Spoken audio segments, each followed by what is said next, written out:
जय श्री श्याम। जय दादी की। मैं संजय चौधरी, सचिव श्री दादीधाम प्रचार समिति बेंगलोर, आज की जूम मीटिंग में आए हुए सभी सदस्यों का हार्दिक स्वागत करता हूं। हम सभी कहीं ना कहीं आज के माहौल को देखकर मन से घबराए हुए हैं, पर माँ कहती है, मन के हारे हार, मन के जीते जीत।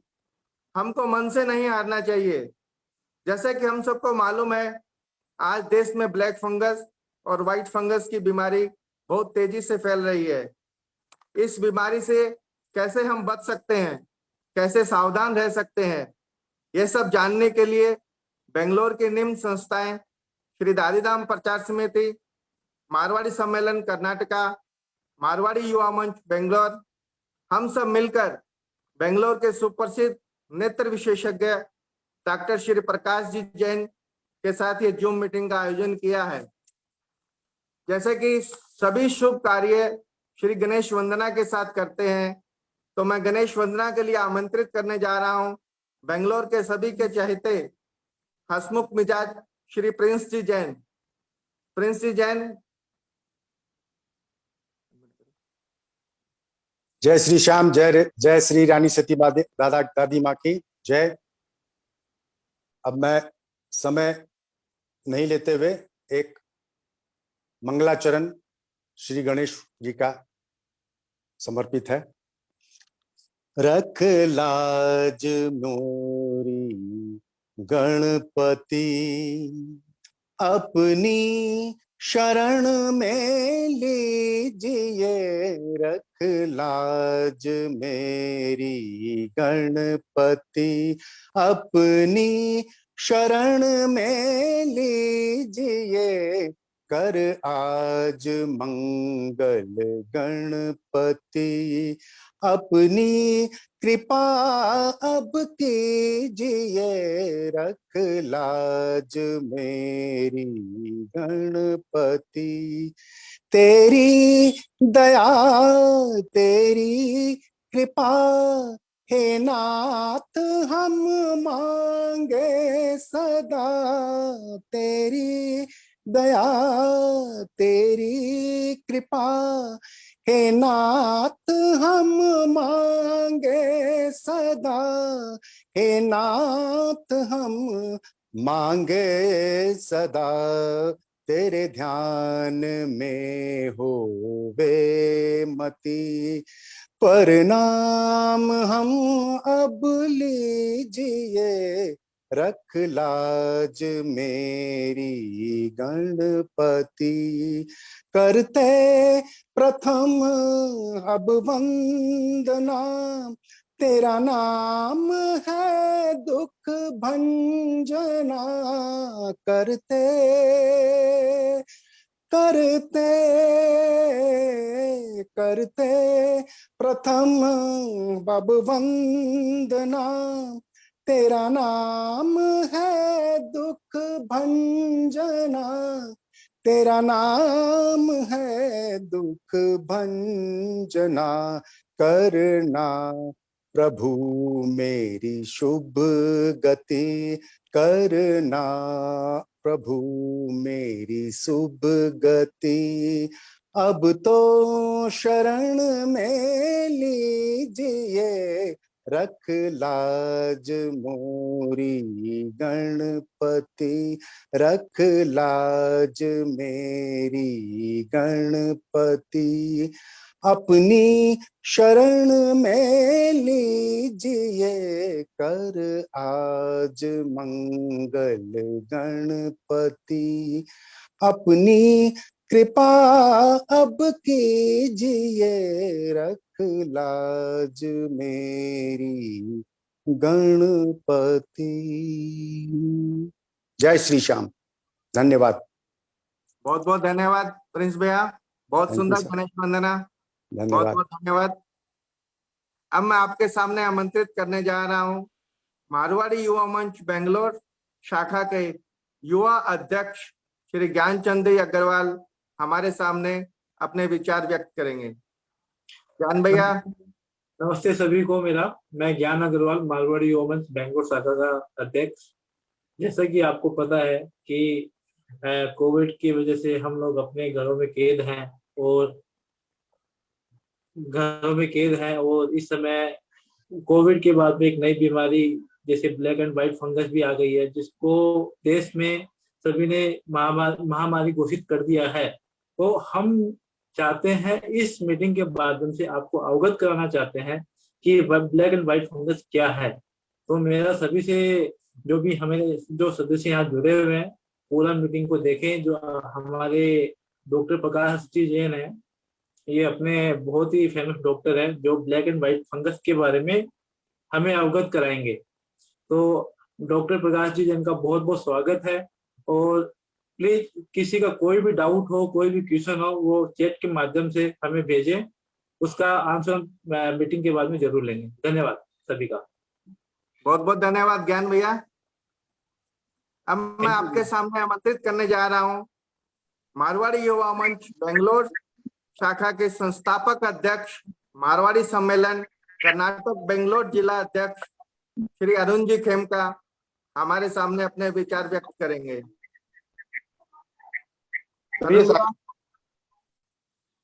प्रिय साथियों, राम राम। आज इस जूम मीटिंग में शामिल ने सभी भाइयों का एवं हमारे राष्ट्रीय अध्यक्ष, हमारे प्रांतीय अध्यक्ष, हमारे राष्ट्रीय संगठन मंत्री, हमारे मारवाड़ी मंच के प्रेसिडेंट, हमारे दादी धाम के प्रेसिडेंट, सभी का मैं हार्दिक स्वागत करता हूं।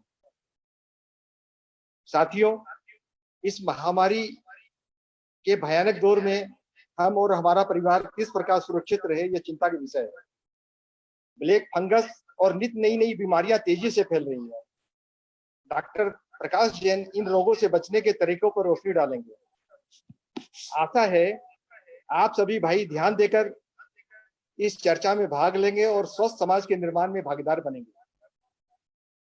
साथियों, आपकी संस्था ने समय समय पर जरूरतमंदों की मदद की है और आगे भी हम किसी भी सदस्यों को किसी भी प्रकार की मेडिकल सहायता और अन्य सहायता चाहिए, अपना सहयोग जारी रखेंगे। इस कार्य में हमारे सहयोगी मारवाड़ी युवा मंच, दादी धाम, उनका मैं धन्यवाद करता हूं। और डॉक्टर प्रकाश जैन ने जो अपना बहुमूल्य समय प्रदान किया है, इसके लिए उनका बहुत बहुत साधुवाद है, उनका मैं अभिनंदन करता हूं। जय हिंद, जय कर्नाटका, जय हिंदू समाज, जय मारवाड़ी समाज। थैंक यू भैया, बहुत बहुत धन्यवाद आपका, बहुत सुंदर। अब मैं आप सबके सामने आमंत्रित कर रहा हूं कर्नाटक प्रदेश कांग्रेस कमेटी के महामंत्री, अंतरराष्ट्रीय वैश्य फेडरेशन के वर्किंग प्रेसिडेंट, मारवाड़ी सम्मेलन कर्नाटक प्रांत के अध्यक्ष, समाज सेवी श्री सुभाष जी अग्रवाल हमारे सामने अपने विचार व्यक्त करेंगे। सुभाष जी अग्रवाल। जय दादी की। जय दादी की। इस सभा में आप सबका बहुत बहुत स्वागत है। विशेष रूप से मैं श्री गोवर्धन जी गाड़ोदिया जी का धन्यवाद करना चाहूँगा, जिन्होंने मेरे एक फोन पर ही इसमें शामिल होने की स्वीकृति दे दी और बिल्कुल 4 बजे मीटिंग में उपस्थित हो गए। इसके अलावा शायद संजय हरलालका जी को मैं नहीं देख पा रहा हूँ, उनका भी मैं स्वागत करता हूँ उनके एब्सेंस में। बसंत मित्तल जी हमारे ऑल इंडिया मारवाड़ी सम्मेलन के संगठन मंत्री है और उनका भी सभा में बहुत स्वागत है। इसके अलावा हमारे साथ हमारे सीनियर मेंबर मैसूर से doctor SK Mittal, doctor SK Mittal ji सुन रहे हैं ना? हाँ। और जो हमारे वाइस प्रेसिडेंट भी हैं, ओम प्रकाश जी पोदार, रमेश भाऊवाला, शिव टेकरीवाल जी और अरुण खेमका जी तो करता धरता है ही हैं। इसके अलावा प्रकाश भाऊवाला जी हैं और प्रिंस जैन जी है ही हैं। अगर मैं कुछ नाम भूल भी रहा हूं तो माफ करिएगा। आप सबका इस मीटिंग में बहुत बहुत स्वागत है। शहर के जाने माने कवि सुनील तरुण जी भी इस सभा में उपस्थित है, उनका भी बहुत बहुत आभार। एक बात मैं बहुत संक्षिप्त रूप से बताना चाहूंगा। कल ही अचानक हमारे कलकत्ता ऑफिस में, ऑल इंडिया मारवाड़ी फेडरेशन की ऑफिस में, हमारे अरुण जालुका के तरफ से एक अनुरोध गया था। किसी जरूरतमंद जो कि अपने कर्नाटक से अचानक उसको कलकत्ता जाना पड़ा और उसको कुछ आर्थिक मदद की जरूरत थी, खाने पीने के सामान की जरूरत थी, तो हमारे अध्यक्ष श्री गोवर्धन प्रसाद जी गाड़ोदिया ने तुरंत अविलंब वेरीफाई करके, ये बात ध्यान रखिएगा, वेरीफाई होना बहुत जरूरी है, मेरे से वेरीफाई किया कि असली आदमी है और जरूरतमंद है। वो मैंने अरुण जालूका से बात करी, बात करके कंफर्म किया, उसकी उन्होंने उचित मदद करी, उसको नौकरी दिलाने की भी कोशिश की जा रही है। उसके साथ उसकी बहन या माँ, एक दो लोग और हैं, तो जो भी समुचित उसका प्रबंध हो सकेगा हम लोग कोशिश करेंगे। यही हमारा पर्पस है, यही हमारा उद्देश्य है कि समाज के लोगों का, देश के लोगों का संकट की स्थिति में, किसी भी संकट की स्थिति में भरपूर मदद की जाए।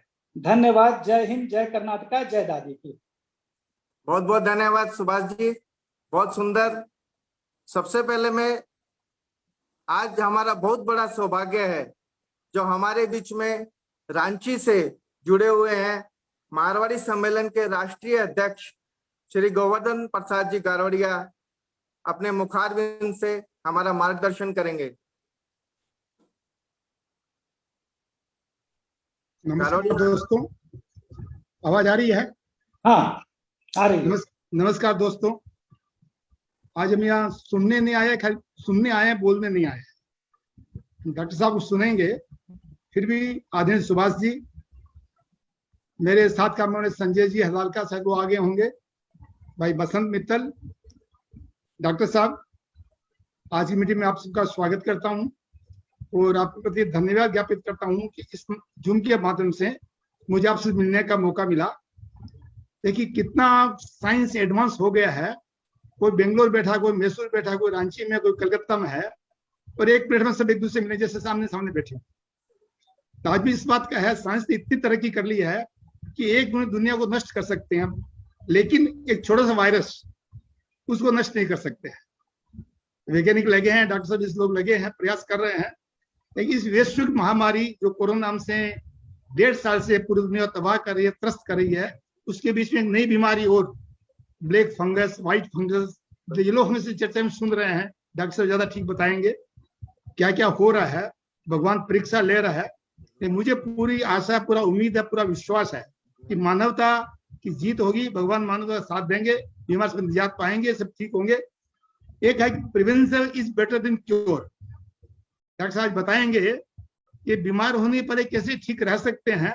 डॉक्टर साहब का बहुत आभार है, आप आए, मैं ज्यादा ना बोल के मैं ज्यादा सुनना चाहूंगा, आपने मुझे मौका दिया, आपसे बीच में आने का, आपसे सुनने का, आपसे बात करने का, आपसे मिलने का, आपसे बहुत बहुत आभार, धन्यवाद, नमस्कार।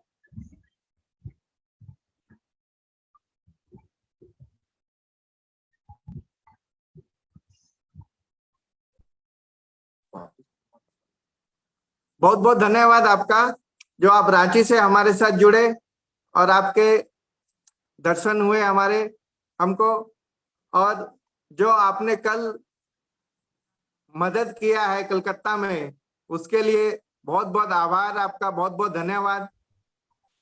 आप हमारे साथ जुड़े रहिएगा, आपका आशीर्वाद हमको मिलता रहेगा। समाज के लोगों की मदद करना, सहायता करना, साथ खड़ा रहना सम्मेलन दायित्व है, इसमें कोई एहसान की बात नहीं है। सम्मेलन बना इसीलिए है, हम चाहते हैं पूरा देश के मारवाड़ी समाज के लोग एक साथ हों, एक साथ मिले। एक बात मैं और कहना चाहूंगा, अभी पूरे देश में मारवाड़ी समाज संस्थाएं बहुत ज्यादा काम कर रही है विभिन्न रूप से, और इसे इकट्ठे होना चाहिए। भगवान नहीं ऊर्जा दे, नहीं शक्ति दे। और फिर आभार, धन्यवाद। यही पहचान है हम मारवाड़ी लोगों की। अब मैं आपके सामने आमंत्रित करने जा रहा हूं एक ऐसी हस्ती जिन्हें बेंगलोर का बच्चा बच्चा जानता है। इनके बारे में जो कुछ भी कहूं बहुत कम है।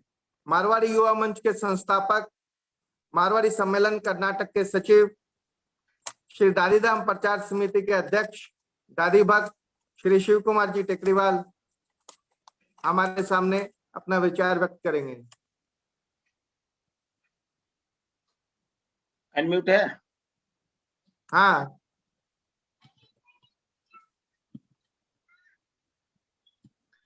सभी साथियों को जय दादी के।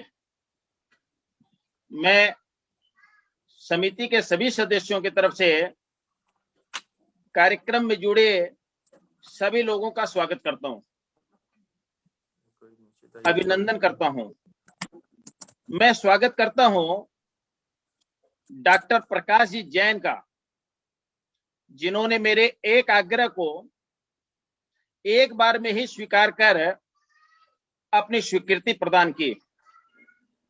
मैं स्वागत करता हूं हमारे राष्ट्रीय अध्यक्ष श्रीमान गोवर्धन जी गाड़ूदिया का, जिन्होंने इस कार्यक्रम से जुड़कर हम लोगों का मान बढ़ाया व उत्साहवर्धन किया। मैं स्वागत करता हूं हमारे राष्ट्रीय महासचिव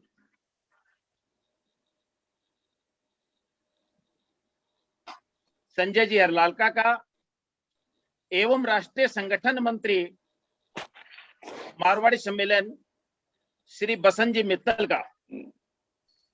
आप लोगों को जानकर प्रसन्नता होगी कि बसंत जी के प्रयास से दक्षिण भारत में सम्मेलन की शाखाओं का विस्तार हुआ, जिसमें अपना बंगलोर जिला व कर्नाटक प्रांत भी शामिल है। मैं स्वागत करता हूं हमारे प्रांतीय अध्यक्ष डॉक्टर सुभाष जी अग्रवाल एवं जिला अध्यक्ष अरुण जी खेमका का। मैं श्री दादीधाम प्रचार समिति से जुड़े अपने सभी साथियों का अभिनंदन करता हूं, खासकर सचिव संजय जी चौधरी का, जिसका इस कार्यक्रम में बहुमूल्य सहयोग रहा है। मैं अपने युवा साथियों मारवाड़ी युवा मंच के सभी सदस्य का भी स्वागत करता हूं, अभिनंदन करता हूं एवं आशा करता हूं इनके जुड़ने से भविष्य उज्जवल रहेगा। साथियों, कोरोना के चलते काफी लोगों को मानसिक तनाव, डिप्रेशन की स्थिति हो गई है। इसको कुछ कम करने की मंशा से समिति ने आगामी रविवार 6 जून 21 को शाम 4 बजे से हास्य कवि सम्मेलन का आयोजन रखा, जिसको डॉक्टर सुनील जी तरुण संभालेंगे। जूम के माध्यम से होने वाले इस कार्यक्रम में जुड़कर आप लोग इसका लाभ लें। अब मैं डॉक्टर साहब का परिचय आप लोगों से करवाता हूं। डॉक्टर प्रकाश जैन, इनका उपनाम ऐसे छाजेड़ भी है, टाइटल। 2003 में अपनी पढ़ाई पूरी कर आसाम से बंगलोर आए और उन्होंने 2005 में अपने आंखों का चिकित्सालय दिव्य दृष्टि आई हॉस्पिटल की शुरुआत की। हम लोगों से आप मारवाड़ी युवा मंच के माध्यम से काफी सालों से जुड़े हुए हैं। मंच से आप आसाम से जुड़े हुए हैं। एक मुलाकात में हमारे साथी ललित जी रामपुरिया ने बंगलोर में भी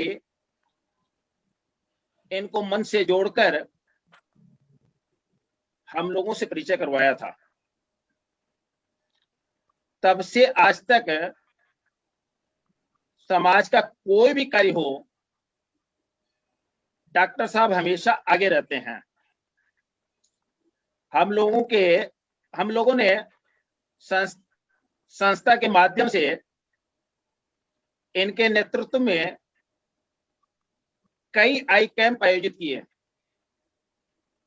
आप अनेकों संस्थाओं से जुड़कर सामाजिक कार्यों में अग्रणीय रहते हैं। जब मैंने उनसे आग्रह किया कि डॉक्टर साहब, कोरोना काल में यह नया नाम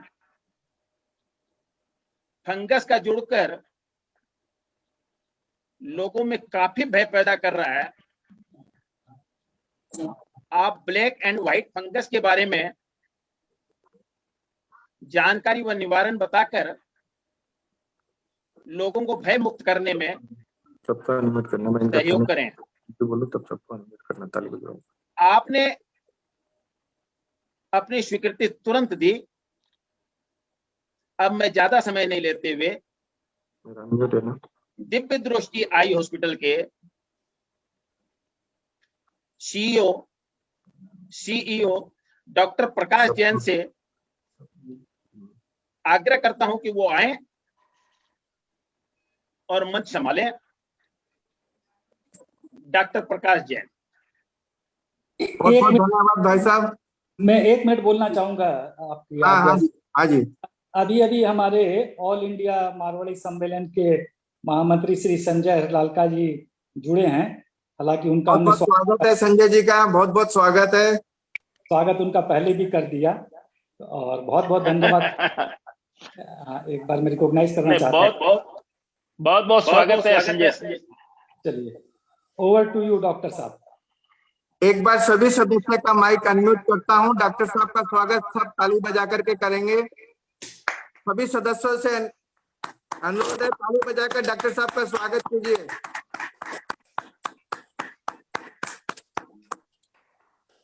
हाँ बोलो बोलो। थैंक यू सबको बहुत बहुत बोल दियो ना। धन्यवाद। और मेरे ख्याल से कुछ अभी तक अनम्यूट है, उनको म्यूट करेंगे तो इको कम होगा। हाँ वो मैं कर रहा, सबका कर दिया है, सिर्फ आपका अकाउंट। हाँ, सबका सबसे म्यूट हो पहले गया। सबको मेरा प्रणाम। और मेरे ख्याल से सब मेरे से सीनियर है, सब मेरे से लगभग बड़े हैं, तो सब मेरा प्रणाम स्वीकार कीजिए। और आज बहुत दिनों बाद बहुत सारे जो जिनसे कई कोरोना की वजह से ऐसे भी मुलाकात तो हो नहीं रही है और काफी दिन से मिलना जुलना भी कम हुआ, लेकिन आज सबको एक ही मंच में देख के मतलब मन में कितनी खुशी हो रही है, मैं एक्चुअली बयान नहीं कर सकता। खासकर अरुण जी को देख के, अपने प्रिंस जी को, और सबका नाम मैं ले नहीं पाऊंगा, संजय जी है, अपने गंगाधर जी है, जिनसे शायद मिले हुए मेरे ख्याल से 2-3 साल हो गए। तो सबको देख के बहुत अच्छा लग रहा है और खासकर शिव कुमार जी का बहुत बहुत आभार कि मुझे इस लायक समझा और आपके सामने मैं उनकी वजह से आज हूँ। और इतने बड़े बड़े जो नाम है देख के थोड़ा सा टेंशन ही हो रहा है कि उम्मीद करता हूँ जो नेक्स्ट 20-25 मिनट जो समय मैं लूंगा, शायद वो समय आप लोग उसमें कुछ ना कुछ जानकारी लेके जरूर जाएंगे। और मैं अपना स्क्रीन शेयर करना चाहता हूँ। हाँ कीजिए।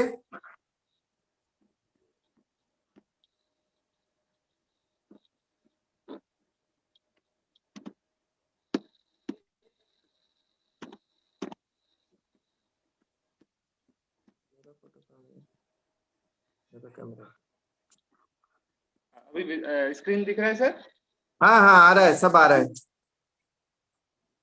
हाँ, तो शुरुआत जो कोरोना की वजह से जो तकलीफ हुई है, शायद आप लोग उसका अंदाजा लगा सकते हैं कि जो वर्ल्ड वॉर हुए हैं, जो अभी भी जो 2 वर्ल्ड वॉर हुए, उसमें जितना नुकसान नहीं हुआ उससे कई गुना ज्यादा इस कोरोना ने किया है इस दुनिया का।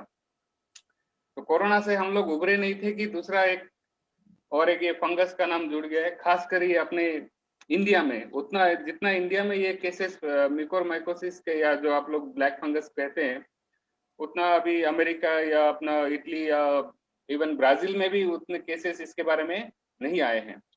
और गरोडिया जी ने जो बोला, जो prevention is the cure, actually prevention is better than cure, actually वो ही मंत्र यहाँ भी लागू होता है। तो धीरे धीरे जैसे स्लाइड आगे बढ़ेगी शायद आप लोगों को और पिक्चर क्लियर होगी।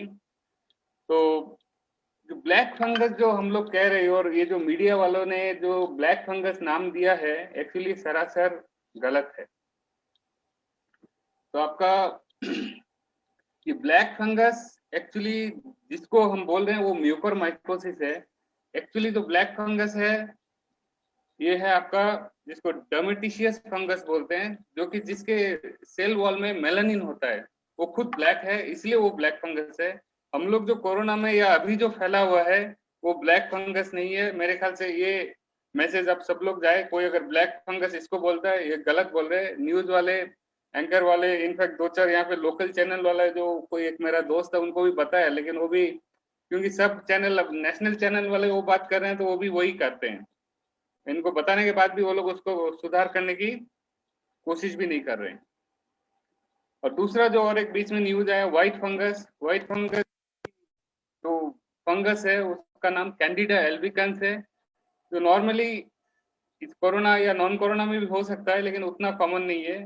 और अभी हफ्ता भर फंगस का नाम जो बहुत प्रचलित हुआ, एक दिन आया था, बाद में दोबारा हमने सुना नहीं, वो है आपका म्यूकोर सेप्टिकस, जो तो वो भी उतना कॉमन नहीं है। तभी मेन हमारा जो इंटरेस्ट का टॉपिक जो आज है कि फंगस जो सबको हो रहा है, जो ब्लैक फंगस नहीं है लेकिन म्यूकोरमाइकोसिस है, उसके बारे में थोड़ी डिटेल में बताने की कोशिश करूंगा। तब ये म्यूकोरमाइकोसिस है क्या? ये आप लोग को सबको मालूम होगा, जो हम लोग ये ब्रेड वगैरह में जो फुफुंदी लगती है या जो पेड़ पौधों में जब कुछ सड़ जाता है, जो व्हाइट जमा होता है या ग्रीनिश ब्लैकिश, वही है जिसको इंग्लिश में मोल्ड कहते हैं, या हम लोग हिंदी में फुफुंदी बोलते हैं, या हिंदी आपने मारवाड़ी में शाल बोलते हैं। आई थिंक कितने लोग आप लोग शाल बोलते हैं पता नहीं, लेकिन वो जो शाल है वही है आपका म्यूकोरमाइकोसिस। और ये सब जगह अवेलेबल है, कहीं भी मिल सकता है, जहाँ पे गंदगी होगी, कचरा होगा, ये फंगस डेवलप हो सकता है। और ये बहुत कॉमन, हर घर में, हर जगह, सबके घरों में मिल जाएगा आपको। तो कुछ पिक्चर्स है जो फंगस का, शायद और पिक्चर क्लियर हो। जो ब्रेड हम 5-7 दिन जो घर पे पड़ी रहती है नहीं खाते हैं, तो उसके ऊपर जो व्हाइट येलोइश दिखता है वही आपका फंगस है। और जो लेफ्ट साइड ग्रॉस पिक्चर है, बाकी माइक्रोस्कोपिक पिक्चर है। जैसे जैसे और हायर मैग्निफिकेशन में देखेंगे वो picture in fungus under microscope ऐसा दिखता है। तो मैं ग्रॉसली, क्योंकि आई के बारे में ही ज्यादा मेन, हालांकि ये फंगस सिर्फ आई को इन्वॉल्व नहीं करता है, ये आंख को भी करता है। ये आपका जो मेनली साइनस है, ब्रेन है, लंग है, किडनी, बॉडी के कोई भी पार्ट्स को कर सकता है। लेकिन क्योंकि मेन कॉमन सबसे ज्यादा आंख और ये अपना साइनस, जो नेजल कैविटी के अंदर जो चैम्बर्स होते हैं उनको करता है, तो उसी दो के सिम्टम्स बताऊंगा। बाकी अगर किसी को कोई और जानकारी ज्यादा चाहिए तो पूछ सकते हैं, वो बता सकता हूँ। तो जो आंख के आसपास या आंख को इन्वॉल्व हो तो क्या क्या तकलीफ हो सकती है, और हमें कब सस्पेक्ट करना है कि उसको ये ब्लैक फंगस नहीं, ये म्यूकोरमाइकोसिस हुआ है या हो सकता है, या हुआ है तो उनको क्या करना है। सबसे पहला जो आदमी तकलीफ लेकर आता है, आंख के चारों तरफ सूजन टाइप का स्वेलिंग हो सकता है। दूसरा, पेशेंट को बहुत सीवियर पेन, इतना पेन होता है कि वो उसको मतलब वो जैसे लिटरली पकड़ के ही आता है। लेकिन पेन अलग अलग आदमी में वेरी करता है, किसी को बहुत मिनिमम पेन रहता है, किसी को बहुत ज्यादा रहता है, लेकिन मोर और लेस पेन का लगभग रहना तय है। दूसरा, जो आंख का स्किन के बाहर या आंख के अंदर एक रेडनेस की भी कंप्लेन रहती है। अगर वो ज्यादा इन्वॉल्वमेंट हो जाए, आंख के पीछे वाला हिस्से को इन्वॉल्व करे, तो आदमी पूरी नजर कुछ नहीं दिखाई दे रहा बोल के भी कंप्लेन लेके आता है। तीसरा, जैसे आंख को हम लोग मूवमेंट करते हैं, राइट लेफ्ट ऊपर नीचे, वो मूवमेंट नहीं रहता है, तो आंख जैसे एक जगह रुक सी जाती है। दूसरा आंख हिलता है लेकिन एक आंख नहीं हिलेगी।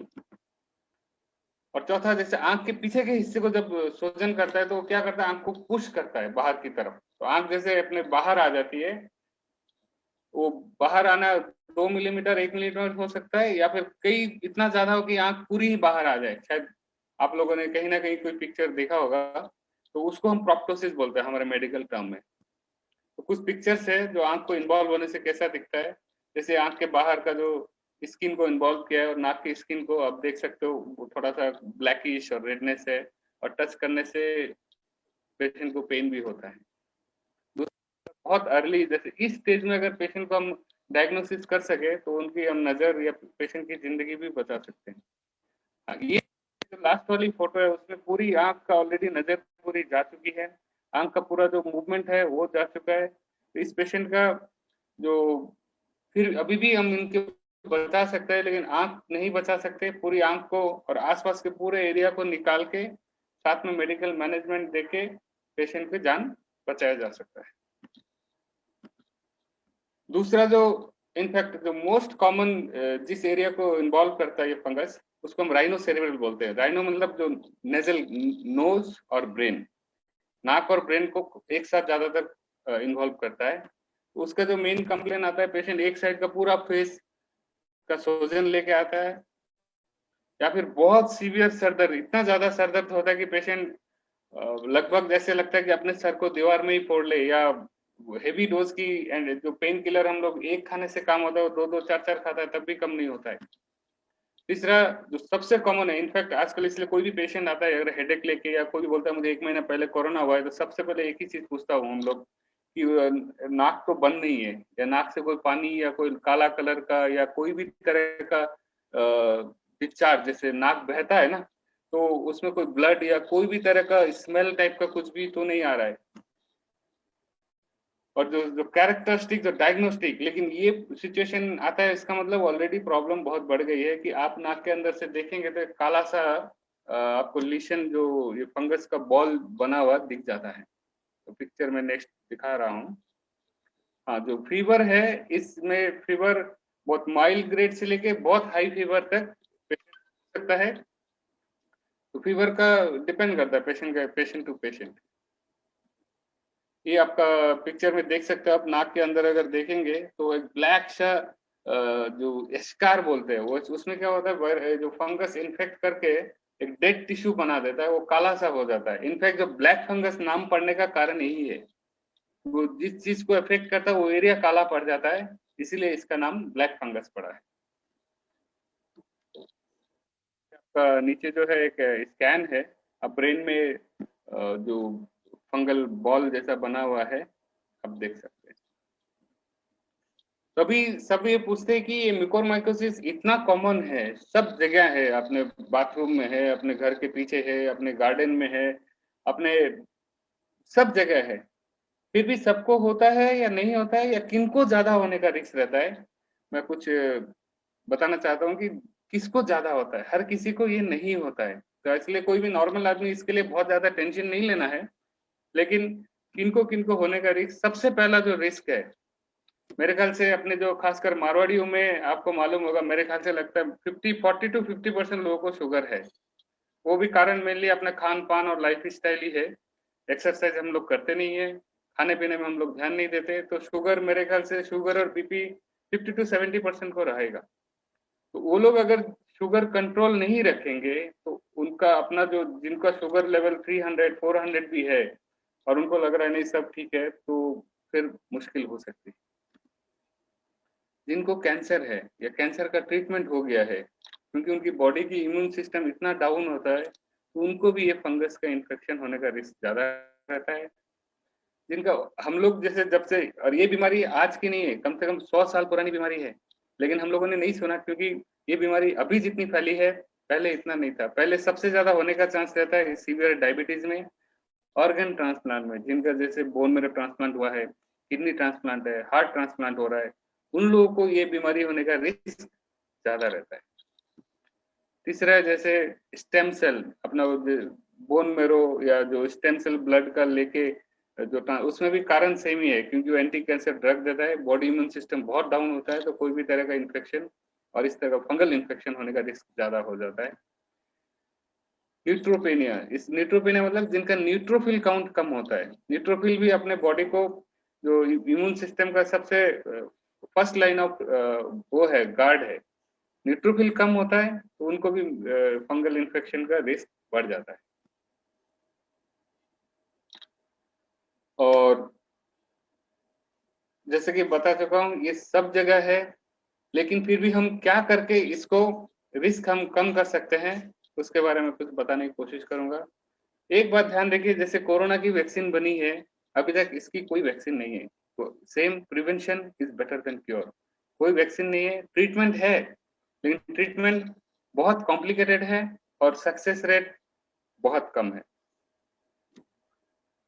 इसलिए कोई भी जहाँ पे कचरा है, धूल मिट्टी है, जहाँ पे गोबर है या पत्ते उत्ते बहुत सड़े हुए पड़े हुए हैं, अगर नहीं जाना हो तो ज्यादा अच्छा है।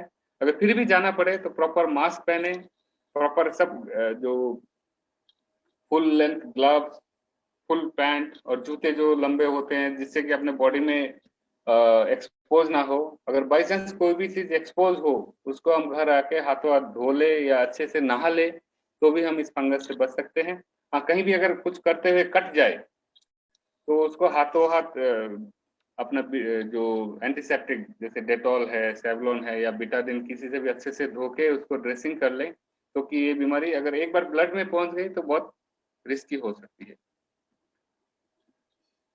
तो मैं ऑलरेडी बता चुका हूँ, जैसे ग्लव्स वगैरह पहन के काम करना चाहिए। तो ये म्यूकोरमाइकोसिस कहाँ से आता है तो ऑलरेडी मैं बता चुका हूँ, जैसे अपना पुराने पत्ते हैं, सड़े हुए गोबर या जैसे लकड़ी बहुत दिनों से कहीं पड़ी रहती है उसके ऊपर भी जो लेयर जमता है, अपने जो ब्रेड है, सब्जियां है, तो कहीं से भी हर जगह ये मौजूद है। तो अभी सब लोगों का ये सवाल है कि पहले नहीं था, आज क्यों बढ़ गया इतना?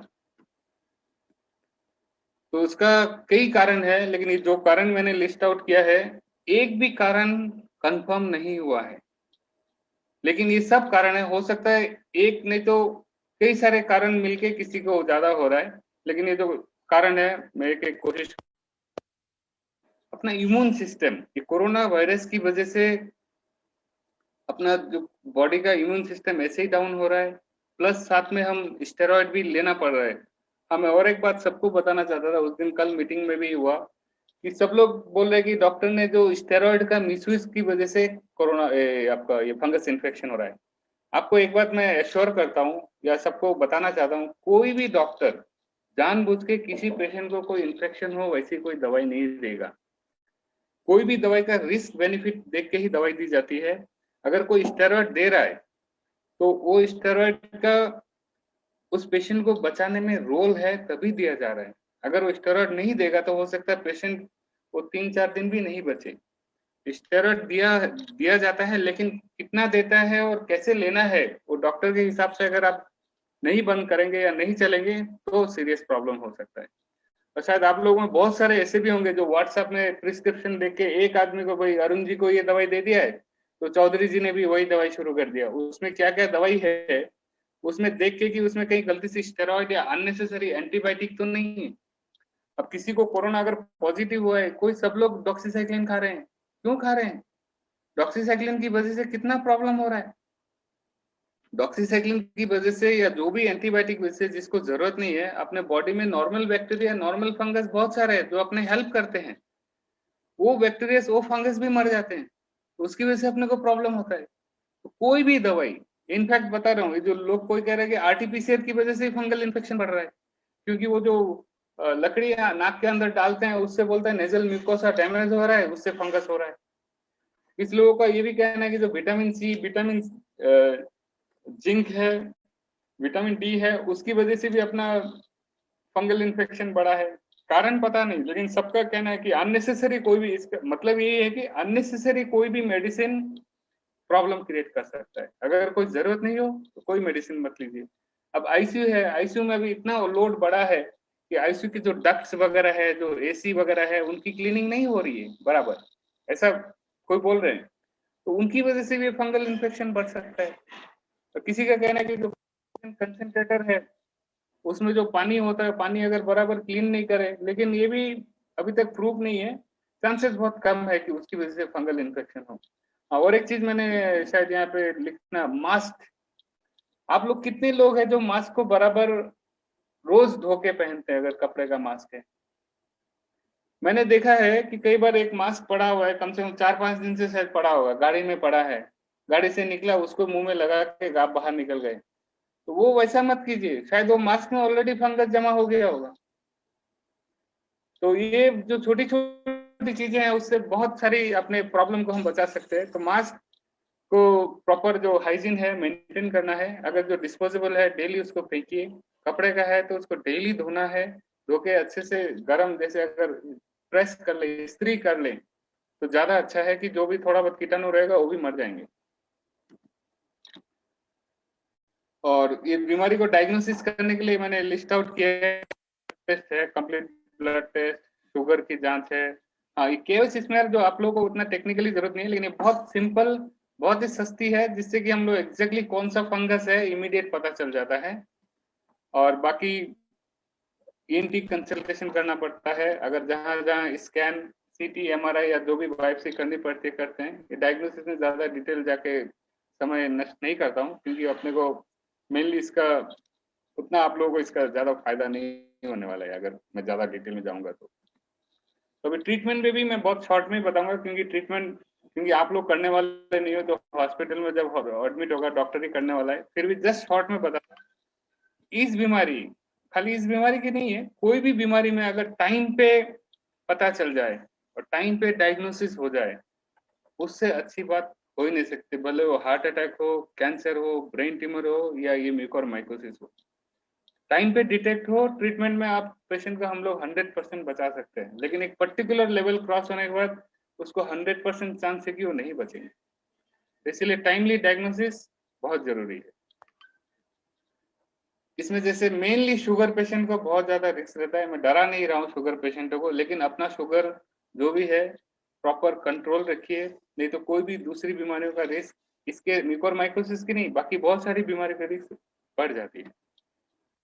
और इसमें मेन ट्रीटमेंट जो है एम्फोटेरिसिन बी नाम की एक दवाई है, जो कि आपने न्यूज वगैरह में देखा होगा, सुना होगा। बीच में काफी क्राइसिस चल रहा था, अवेलेबल नहीं थी, लेकिन अब शायद कल तक खबर मिली है कि सब मरीजों को दवाई मिल रही है, और ये थोड़ी महंगी भी है। तो वो अगर नहीं हो तो उसकी जगह पोसाकोनाजोल और आइसोबुकोनाजोल ये सब दवाई है, तो इसके बारे में ज्यादा डिटेल नहीं जाता हूँ मैं।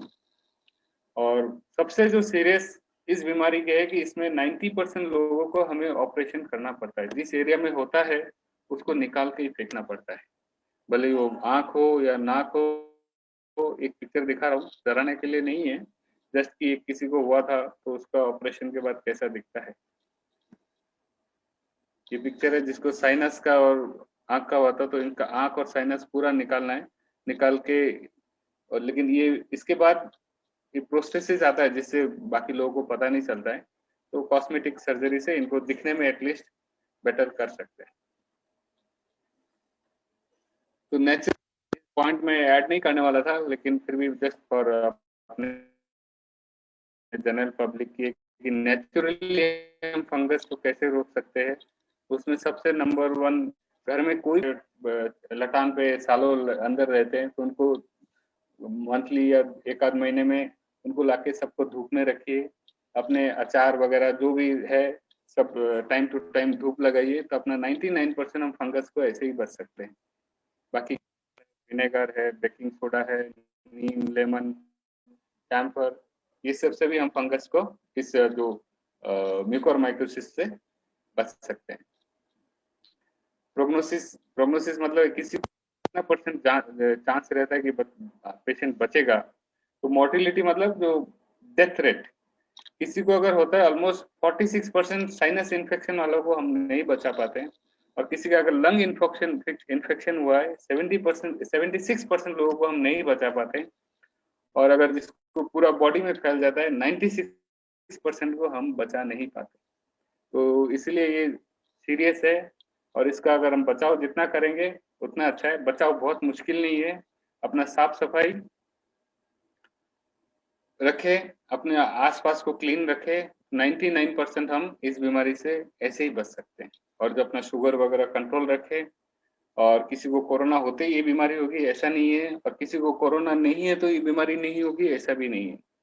मेरे ख्याल से जो मैसेज में देना चाहता था कि अपना साफ सफाई और थोड़ा सा अपने बीमारियों को, अपने हेल्थ को कॉन्शियस रखे, तो इस बीमारी से इजीली बचा जा सकता है, कोई मुश्किल नहीं है। और थैंक यू वेरी मच। किसी को कोई अगर और कोई जानकारी हो तो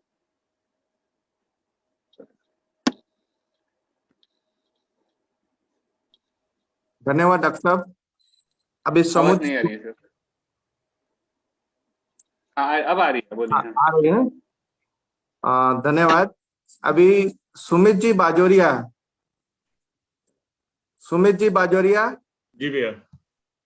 हाँ, देखिए क्वेश्चन। हाँ जी, एक मिनट। एक मिनट। सुरेश जी जालान कुछ पूछना चाहते हैं। मैं उनका माइक ऑन कर रहा हूँ। सुरेश जी जालान। सभी को नमस्कार। डॉक्टर साहब, मेरा पूछना था, ये जो डिजीज है कंटीजियस है क्या ये?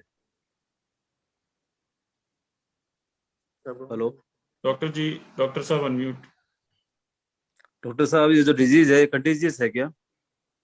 हाँ, ये नहीं अनम्यूट। हेलो, आवाज आ रही है सर? हाँ जी जी जी। हाँ जी, हाँ जी, हाँ जी। नहीं, ये डिजीज को हम कंटेजियस नहीं मानते, इसलिए किसी को अगर है तो उनके पास जाने में कोई डरने की बात नहीं है। लेकिन अगर जैसे आप किसी को हुआ है, आपका हाथ में कट हुआ है, तो आपको अगर उनको छुएंगे तो वो कट से आपके बॉडी में जा सकता है, या कोई चीज को आपने छुआ है तो अपने वो स्पोर्ट्स अगर खाए तो भी जा सकता है। लेकिन ये कोविड जैसे कंटेजियस नहीं मानते इसको, कोई जैसे एकदम फ्रीली किसी को देखते या छींकते हो जाएगा, वैसा नहीं है बिल्कुल। Okay, thank you. Thank you. चलिए भैया, चांद भैया को आप, चांद जी को थोड़ा सा अनम्यूट करिए। हाँ। उनके 2-3 प्रश्न हाँ, हैं। ले रहा हूँ। टिकरीवाल जी कुछ पूछना चाहते हैं। चांद जी को ले लीजिए। चांद जी हाँ का काफी देर से आ रहा है, चांद जी को ले लीजिए पहले। हाँ।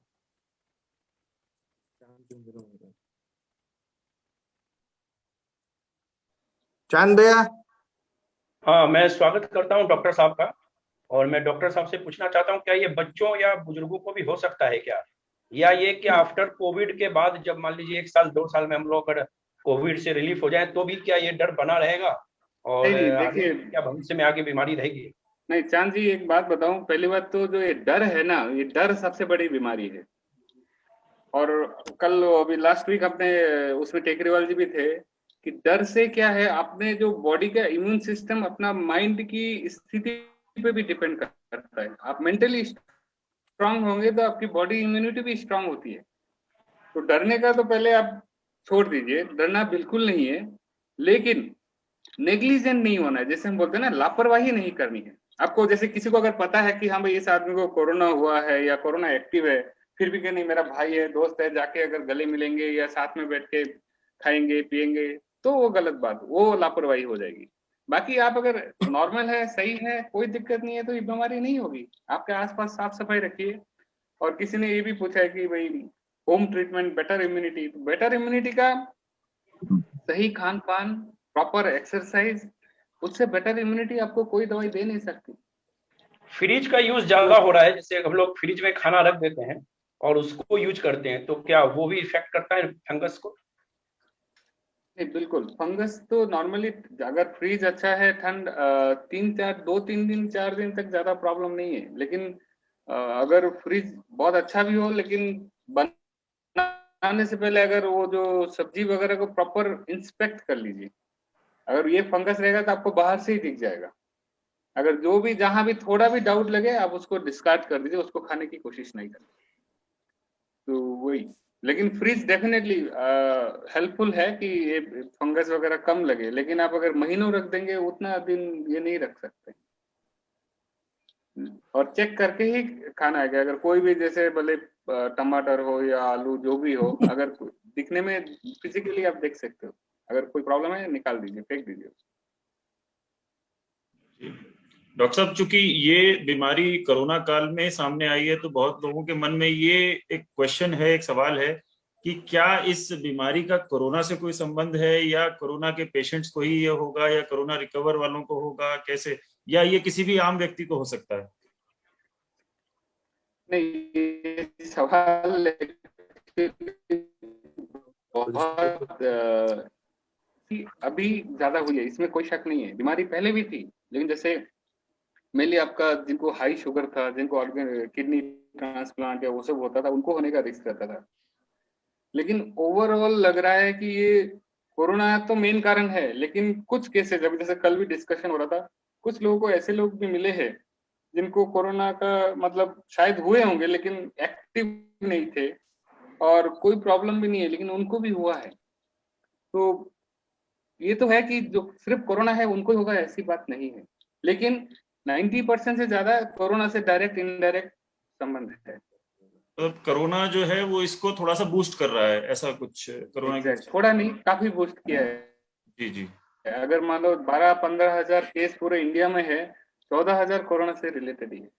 जी जी। तो उसमें हाँ, शुगर जैसे 50 to 60-70% लोगों में शुगर का कनेक्शन भी है। Corona plus sugar. शुगर को थोड़ा सा अपने को, हाँ, और शुगर का बढ़ने का कारण कोरोना खुद भी है, प्लस जो स्टेरॉइड देते हैं, प्लस जो 1 महीना 2 महीना इतना वीकनेस लेथर्जी होता है कि अपन कुछ फिजिकल एक्टिविटी नहीं करते, उससे भी बढ़ जाता है। तो मल्टी फैक्टोरियल है, प्लस डिप्रेशन। आदमी, आपको पता होगा, एक कोरोना पेशेंट जब कोई हॉस्पिटल से घर आता है, वो फिजिकली ठीक हो जाता है, मेंटली ठीक होने में महीनों लग जाता है। उनको अभी भी थोड़ी सी भी खांसी या कोई सुनता है तो मतलब उसको लगता है मुझे फिर से आईसीयू जाना पड़ेगा ना। इतना आदमी बहुत सीरियस आने के बाद भी। जी। इनफैक्ट मैं उस दिन भी बोल रहा था क्या, अपने जिनको कंसेंट्रेटर दिया है, जो दवाई दिया है, मेडिसिन दिया है, वो अपना काम एक्चुअली वहां खत्म नहीं होता है। उसके बाद जो उनको मेंटल रिहेबिलिटेशन है या मेंटली जो उनको सपोर्ट है, वो भी एक देने का कोई कार्यक्रम करे तो ज्यादा बहुत अच्छा रहेगा। जैसे अभी यहाँ टेकरीवाल जी ने बताया कि संडे हास्य का भी सम्मेलन है, वो सही में मैं कह रहा हूँ आज के टाइम में बहुत जरूरी है उसको, कि लोग हंसना भूल गए हैं। लोगों को अभी कोई आप जोक करो तो आपको उल्टा गालियां देंगे, उनको कॉमेडी नहीं समझ में आती है अभी, कि माहौल इतना डिप्रेसिंग हो गया ओवरऑल। तो माहौल को कैसे ठीक करना है, तो वही अपने को सोचना है। फिजिकल एक्टिविटी सारी खत्म हो गई है। बिल्कुल खत्म हो गए, और मैं कह रहा हूँ उसकी वजह से सब प्रॉब्लम और बढ़ रही है। ऑलरेडी है ही प्रॉब्लम, तो प्रॉब्लम जो खराब को और खराब कर रही है आपका, तो एक्टिविटी वगैरह फिजिकल बढ़ानी पड़ेगी। मनीष जी गारोडिया कुछ पूछना चाहते हैं। मनीष जी गारोडिया। हाँ जी, मैंने पूछ लिया। थैंक यू सो मच, आपने इतना अच्छा प्रोग्राम ऑर्गेनाइज किया। डॉक्टर साहब को थैंक यू। मैंने सवाल किया, सोनी जी ने उसको रिपीट किया, so I got my answer. Thank you so much. Thank you. Thank you. Tekriwal ji, Shiv Kumar ji Tekriwal. Shiv Kumar ji Tekriwal. भैया अनम्यूट नहीं हुए। हाँ हो गए। नहीं, शिव भैया नहीं हुए अनम्यूट। हाँ हेलो जी भैया। आ रही आवाज? जी भैया। हाँ, एक तो डॉक्टर साहब, ये एक येलो फंगस और आ गया है। नहीं, येलो नहीं, ऑरेंज, येलो या ऑरेंज फंगस है जो म्यूकोरसेप्टिकम बोलते हैं। ऐसे अलग अलग कलर के सबने अलग अलग नाम दे रखा है, लेकिन अभी जो 99% जो केसेस है वो म्यूकोरमाइकोसिस है। और उसको मीडिया ने एक बार वो ब्लैक फंगस बोला है, लेकिन ये ब्लैक फंगस नहीं है। मैं वापस बोल रहा हूँ, ब्लैक फंगस जो ऑफिशियली हम हमारे बुक में या जो हमारे लिटरेचर या माइक्रोबायोलॉजी बुक में जो लिखा है, ब्लैक फंगस दूसरा ही है, इससे कोई लेना देना नहीं। क्योंकि इसका नाम अभी मीडिया में इंडिया में पड़ गया है, फॉरेन वाले हंसते हैं हम लोगों पे कि अच्छा आपका ये जो फंगस जिससे ब्लैक से कोई मतलब फंगस ब्लैक है ही नहीं, लेकिन पूरे इंडिया में ब्लैक फंगस के नाम से फेमस हो गया है। तो ठीक है। और जो येलो या जो ऑरेंज है जो बताया ना, तीसरा वाला जो म्यूकोरसेप्टिकस, वो है, और वो भी बहुत सीरियस है, लेकिन अभी उसके केसेस बहुत मिनिमम ही है और ट्रीटमेंट लगभग सेम ही है। लेकिन उसका जो इफेक्ट और जो भी है इससे भी सीवियर बताया गया है कि पेशेंट को मतलब ऑलमोस्ट हो गया तो ऑलमोस्ट 100% बचाना मुश्किल ही हो जाता है, कि वो इतना रैपिड स्प्रेड होता है। लेकिन आप इस सब में सबको एक ही बात बोलूंगा कि न्यूज चैनल को ज्यादा फॉलो ना करें। दिन में आधा एक घंटा न्यूज देख ले, बस है, दिन भर न्यूज मत देखिए। एकदम सही बात बोली है आपने। क्योंकि ये न्यूज वालों को मैं बता रहा हूँ, वो अनपढ़ गवार लोग बैठे हुए हैं, उनको खाली मतलब है कि कैसे उनकी टीआरपी को बढ़ाया जाए, कैसे उनको कोई मतलब नहीं है कि उनसे किसी को कोई फायदा हो रहा है या नुकसान हो रहा है। उनका न्यूज चैनल आप देख रहे हो, उनका वही मतलब है। मैं तो पिछले 15-20 दिन से ऑलमोस्ट न्यूज देखना ही छोड़ दिया, मैं नहीं देखता। ये लीवर वगैरह में हो सकती है क्या? बिल्कुल, ये आपको लिवर में इफेक्ट कर सकता है, किडनी में इफेक्ट कर सकता है, हार्ट में भी कर सकता है। ओहो। ब्रेन में तो करता ही है। ब्रेन और अपना जो आंख है ये तो मेन है। बाकी बॉडी के कोई भी पार्ट में कर सकता है। और जैसे किडनी हो गया, हार्ट हो गया, ये सब में जब इफेक्ट करता है तो और ज्यादा कॉम्प्लिकेटेड हो जाता है। अब किडनी में करते ही पेशेंट को इमीडिएट डायलिसिस वगैरह करने की जरूरत पड़ती है, और हार्ट में होता है तो अगर हार्ट अटैक, कार्डियक अरेस्ट होता है तो पेशेंट को बचाना भी इमीडिएट मतलब मुश्किल हो जाता है। तो लेकिन वो सब जो परसेंटेज है ऑर्गन का इफेक्ट होने का, ये आपका बाकी दोनों जैसे राइनोसेरिब्रल और जो आंख का है, इन दोनों से परसेंटेज काफी कम है। जैसे 100 में अगर 80% ये दोनों है, बाकी 15-20% बाकी ऑर्गन का है। श्याम बहुत केडिया कुछ पूछना धन्यवाद। चाहते हैं? श्याम केडिया, श्याम श्याम- केडिया अनम्यूट करके पूछिए। हाँ, अनम्यूट हो जाइए भैया। श्याम जी,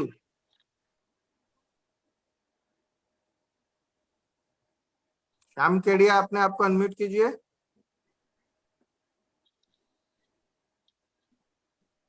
आप भी इधर से अनम्यूट कर सकते हैं नहीं? हाँ नहीं, मैंने नहीं। क्या किया, उधर से वो नहीं किया है। अच्छा, उनको एक्सेप्ट करना पड़ेगा। हाँ, दे हैव टू एक्सेप्ट। भैया तब तक सुरेश जी जालान को अनम्यूट कर ठीक है, सुरेश जी जालान, जी। सुरेश जी जालान। सर मेरा एक और क्वेश्चन था डॉक्टर साहब, ये पेंडेमिक के पहले ये म्यूकोरमाइसिस के बारे में सुना ही नहीं था। नहीं, आपकी बात सही है। हाँ। आपने नहीं सुना, लेकिन हम लोगों ने पढ़ा है। तो ओके। हम जैसे 25 साल पहले जब हमारे बुक में इतनी मोटी इसके बारे में वो है, पूरा लिखा हुआ है, तो ये होता है, लेकिन अभी बहुत ज्यादा हुआ है। हाँ, लेकिन अभी ये नया कॉमनली हो नहीं रहा है, पहले बहुत रेयर होता होगा।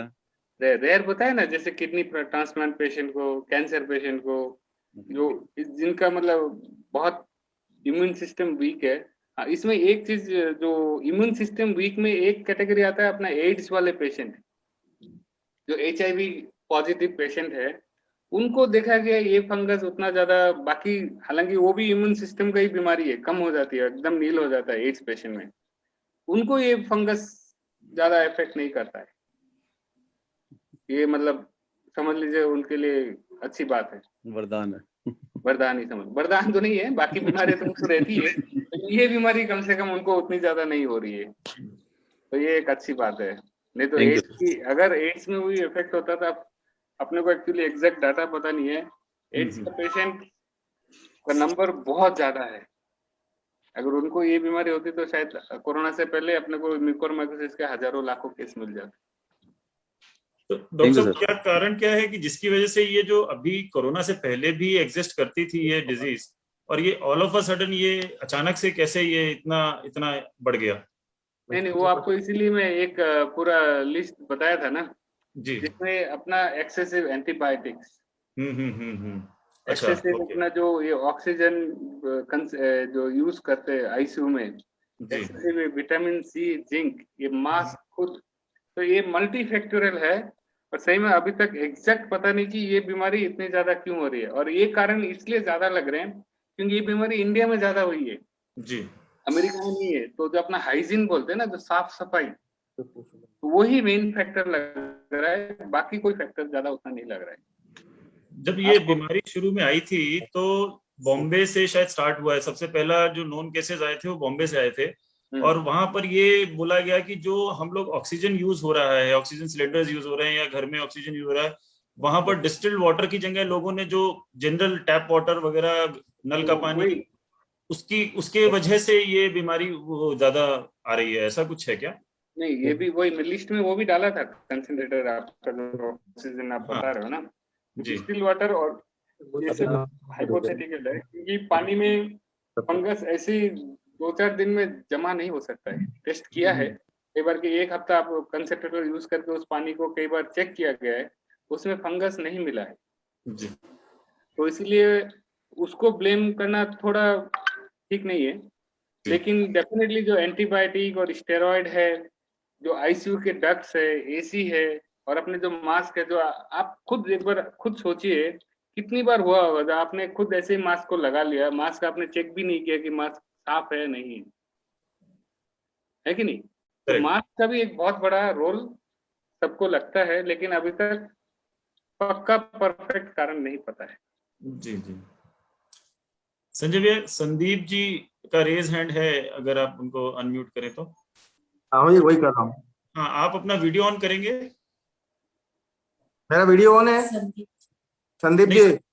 नमस्ते नमस्ते सभी को, जय दादी की, और डॉक्टर साहब को भी मैं हेलो करना चाहूंगी और बहुत बहुत धन्यवाद इस प्रोग्राम के लिए।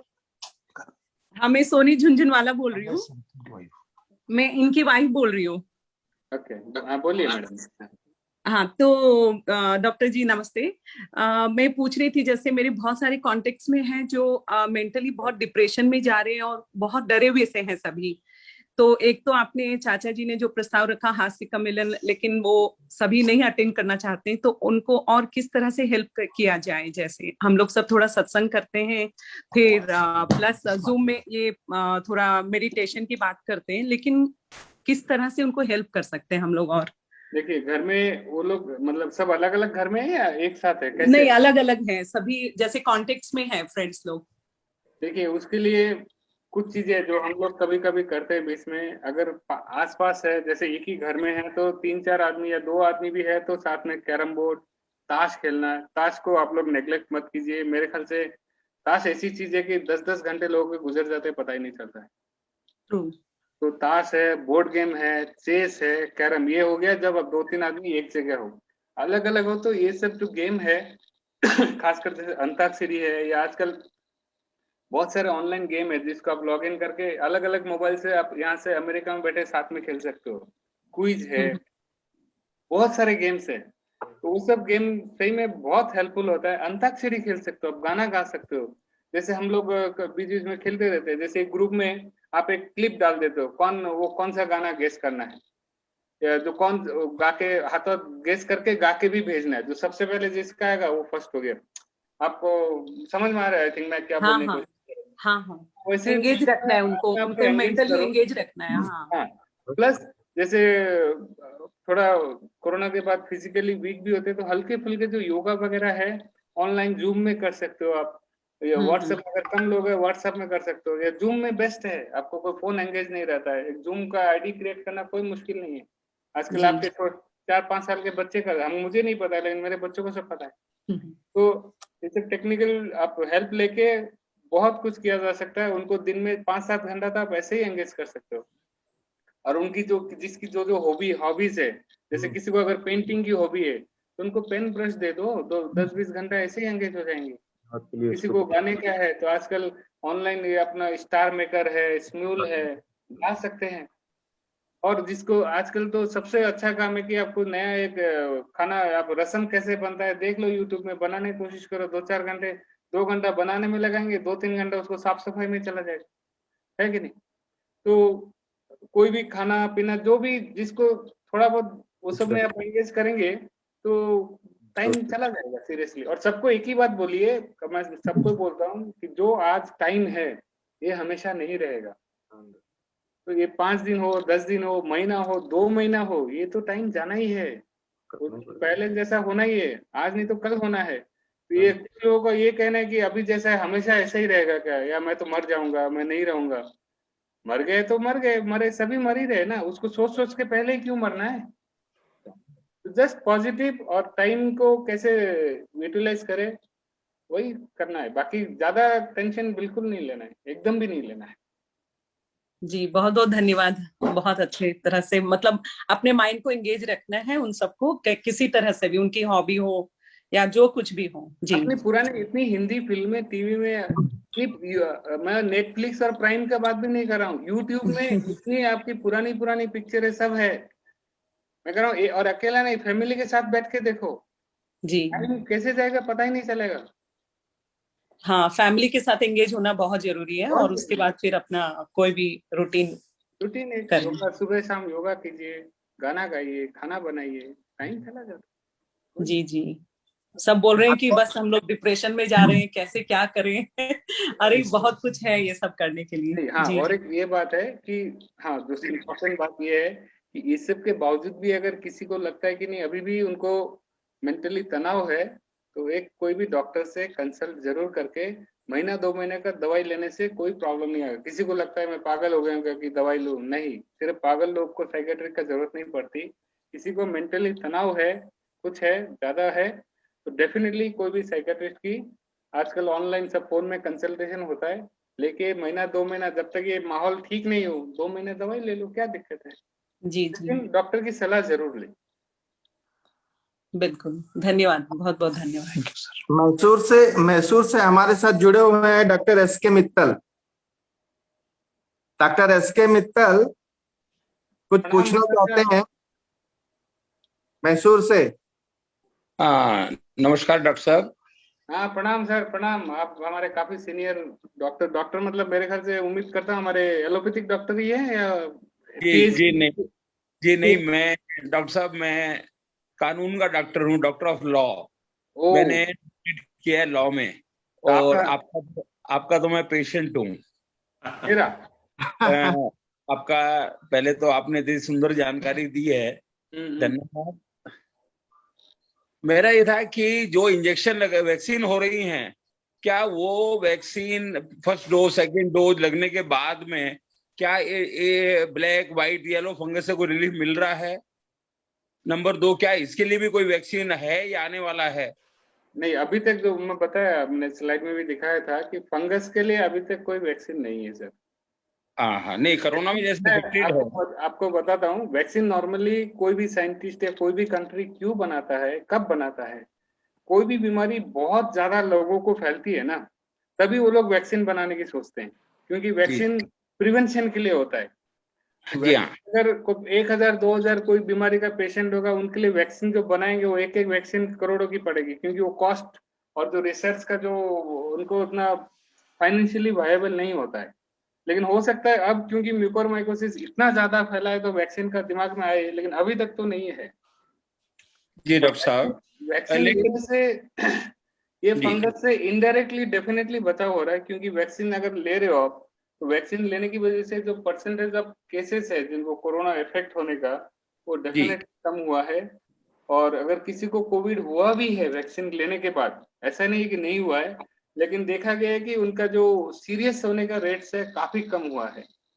और सबसे मैं गुजारिश भी करूंगा कि किसी को भी वैक्सीन के बारे में कोई गलत जानकारी या गलत अफवाह ना फैलाए। ऐसा नहीं है कि वैक्सीन से प्रॉब्लम नहीं हुआ, मेरे को खुद को वैक्सीन लेने के बाद मुझे 2 दिन में बिस्तर से उठा ही नहीं, इतना सुस्ती आया और मेरे को फीवर भी हुआ। जी, मैं भी खूब भोगी हूँ। हाँ, तो लेकिन उसके लिए कि वैक्सीन खराब हो गई और बहुत ही बेकार चीज है, ये नेगेटिव चीजें नहीं जानी चाहिए, क्योंकि हमारे पास दूसरा कोई जरिया नहीं है, कुछ भी नहीं है। जो है हम उसको यूटिलाइज करें और उसका फायदा उठाए कि वैक्सीन है तो ले लेनी चाहिए, अगर किसी ने नहीं लिया है तो ले ले। जी डॉक्टर अनम्यूट कीजिए सर। डॉक्टर साहब आप म्यूट हो गए। मित्तल जी अनम्यूट कीजिए सर। मित्तल जी। जी मैं हेलो डॉक्टर साहब। हाँ सर। हाँ ठीक है, ठीक। आपका मैं ये 40 मिनट का समय मैसूर के लिए कभी आपसे प्रार्थना कर सकता हूं कि वेबिनार के अंदर में आपका हमारे को सानिध्य मिले। अग्रवाल समाज, माहेश्वरी समाज, जैन समाज, इनके लिए, जिससे कि हम आपको आग्रह नहीं करना है, आप आदेश कीजिए सर। नहीं तो जिसमें मैं आपका नंबर ले लूंगा और आपसे रिक्वेस्ट करूंगा एक वेबिनार ऑर्गेनाइज करके, जिससे कि सभी को इसका बहुत अच्छी जानकारी आपने दी है और ये सभी के आगे तक काम में आने वाली हैं। आपको मेरा हार्दिक बधाई और अभिनंदन। धन्यवाद। मित्तल जी थैंक यू। और एक बात बताइए, मेरा क्या जाएगा, मैं घर बैठे बैठे अगर किसी को, किसी दूर बैठे को भी किसी एक जानकारी भी अगर मिले, मुझे क्या प्रॉब्लम हो सकती है? कोई प्रॉब्लम नहीं कभी भी। कि बिल्कुल ठीक कह रहे हैं आप, क्योंकि वो भी बहुत सारे क्वेश्चन करने वाले होंगे, तो इसलिए मैं आपको दोबारा से आपका अभिनंदन करते हुए विराम देता हूं, जिससे कि सभी लोगों को मौका मिले। Thank you. Thank you sir. Thank you sir. Thank you Mittal साहब, आपका मैसूर से जुड़ने के लिए बहुत बहुत धन्यवाद। चांद झुंझुनवाला कुछ पूछना चाहते हैं? हाँ, मैं 2 चीज पूछना चाहता हूँ। एक तो कि भागलपुर में श्री दादी धाम प्रचार, श्री दादी जी सेवा समिति और मारवाड़ी सम्मेलन के तत्वाधान में भी अगर डॉक्टर साहब कुछ तैयार रहें, तो मैं भागलपुर के आम वासियों के लिए भी उनका एक कार्यक्रम ऑनलाइन कराना चाहता हूँ। जरूर सर, इसमें मुझे खुशी होगी, मुझे कोई और बस मैं एक जानकारी भी देता हूँ कि आपने कभी बात चल रही थी कि आप ऑनलाइन गेमिंग वगैरह के बारे में बता रहे थे कि अभी के समय में वो बहुत जरूरी है। तो मैं एक जानकारी दे देता हूँ कि मैं 1 महीने से लगातार जो है ऑनलाइन माध्यम से पूरे भारत के सभी बड़े मंदिरों का दर्शन दादी भक्तों को और सभी भक्तों को करवा रहा हूँ, जिसमें तिरुपति बालाजी वगैरह के भी दर्शन करवाए गए हैं और कल सिद्धि विनायक के भी दर्शन हुए। दर्शन के साथ साथ लोग दोपहर में हवन पूजन और अपने घरों में अभिषेक भी करते हैं। और सोमवार कल है तो कल शिव जी के कई ज्योतिर्लिंगों का दर्शन और अभिषेक भी होगा। तो ये कार्यक्रम विगत 1 महीने से लगातार मेरे द्वारा कराया जा रहा है। क्या इससे भी कुछ लोगों को मदद मिल रही होगी? डेफिनेटली 100%, 200%, क्योंकि ये जो खासकर मैं बता रहा हूँ कि बहुत सारे ऐसे हैं आपने जो हर साल कहीं ना कहीं, जैसे वैष्णो देवी हो या उसका भी किया मैंने, कोई भी कहीं ना कहीं जैसे एक होता है। मैं कह रहा हूँ अपने हिंदुस्तान की ये खासियत है कि वो लोग मन में रहता है कि जैसे हम रहते हैं कि राजस्थान में माता जी का दर्शन करें, किसी का रहता है बाबा धाम का करे, क्योंकि अभी कोविड की वजह से 2 साल जो नहीं जा पा रहे हैं उनसे भी वो लोग मेंटली बहुत परेशान हैं। और घर बैठे आप दर्शन करा रहे हो, तो इससे अच्छी बात तो मेरे ख्याल से इस टाइम में और हो ही नहीं सकती। मैंने एक ऑनलाइन दवा बैंक भी अपने भागलपुर में चालू कर रखी है। उसके माध्यम से जिसके पास अनयूज्ड दवा पड़ी है, अगर वो एक्सपायरी नहीं है, अच्छी कंपनी की है और सील्ड है, किसी को अगर जरूरत है, वो मिल नहीं रहा है, आर्थिक रूप से कमी है, तो उस व्यक्तियों को भी मैं चालू किया है मैंने और अभी तक 60 लोगों ने उसका यूज किया है और करीब करीब उन लोगों को उनको वह दवा निःशुल्क मिल रही है। क्या ये कदम भी ठीक है? अरे सर, आपको तो बहुत बहुत साधुवाद, और आप जो ये अच्छा काम कर रहे हो प्लीज जारी रखिए। और इस समय से में आप जैसे जो क्या बोलते हैं, इनको हम योद्धा ही बोलेंगे कि इंडिया को बहुत जरूरत है। और आप जो कर रहे हो, इनफैक्ट काफी लोग बेंगलोर में या राजस्थान हर जगह कर रहे हैं। इनफैक्ट आप लोगों की वजह से ही जो ये प्रॉब्लम को जो बोलते हैं ना, जो गवर्नमेंट खुद कुछ नहीं कर सकती, मतलब सब कुछ नहीं कर सकती, तो आप लोगों की या जो हमारे जो मारवाड़ी समाज है, हर आदमी एक दूसरे की हेल्प करेंगे तभी पूरा इंडिया को ये प्रॉब्लम से निकल सकता है। सर, आप अपना ये अच्छा काम प्लीज जारी रखिए। एक चीज और मैं पूछूंगा, मास्क जो हम लोग लगा के रखते हैं, एक बात आ रही है कि हम लोग जो कार्बन ऑक्साइड छोड़ रहे हैं अभी, वही हमारे द्वारा सांस के द्वारा अंदर जा रहा है। क्या ये कोई रिलेटेड करता है क्या? नहीं, उससे म्यूकर का नहीं करता है, लेकिन मास्क का एक सही बहुत अच्छा चीज पूछा आपने। जब आप अकेले रहते हो तो मास्क मत लगाइए। मास्क को बहुत ज्यादा देर, खासकर जो अगर N95 मास्क है, जो आपको मालूम होगा, जो मेडिकल हवा नहीं निकलती, जिससे हवा क्या है बहुत एकदम नहीं निकल पाती है। नहीं निकलती। उसको अगर मोर देन 1-1.5 घंटा कंटिन्यूस लगाते हैं तो शुरू में प्रॉब्लम आती है। तो सबको इसलिए बोलता हूँ कि 20-25 मिनट में अगर 1 आध मिनट के लिए थोड़ा दूर जाके मास्क को खोल के एक बार हवा ऑक्सीजन वगैरह ले ले तो प्रॉब्लम नहीं आएगी। लेकिन कपड़े वाला मास्क का पूरा दिन लगा के रखो, नहीं खोलो, कोई दिक्कत नहीं आएगी, क्योंकि कपड़े का जो छेद है वो इन्व्यूट करता है। मास्क ज्यादा प्रोटेक्टिव होता भी नहीं है। अगर जहाँ रिस्क हो वहाँ पे N95 मास्क ही यूज करना चाहिए। दूसरा, और वो भी ज्यादा देर तक के लिए नहीं करना चाहिए, ज्यादा देर नहीं, बिल्कुल, क्योंकि थोड़ा शुरू में प्रॉब्लम काफी आती है। एक ऑनलाइन प्रतियोगिता भी बच्चों के लिए शुरू कर रखी है मैंने।